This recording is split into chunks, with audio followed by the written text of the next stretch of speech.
എന്താ വലിക്കുന്നെന്തിനാ? എന്തിനാ വലിക്കുന്നെന്തിനാ? സംസ്ഥാന പ്രസിഡന്റിനെ അറസ്റ്റ് ചെയ്തിട്ട് പാലക്കാട് വന്നിട്ട് അറസ്റ്റ് ചെയ്യാനുള്ള പറ്റില്ല.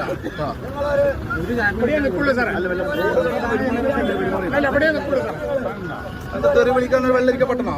പോലീസിന് ആരാ അധികാരം കൊടുത്ത്?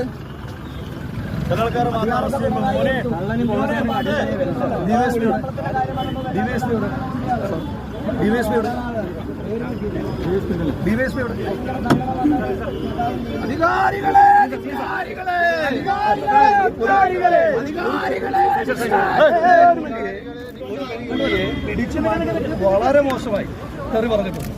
അതിനകത്തും ആക്ഷൻ ഉണ്ടാകണം.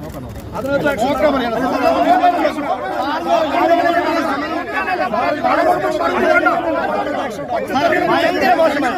അത് അനാവശ്യമായിട്ട് പറയാം. അത് ഭയങ്കരമായിട്ട്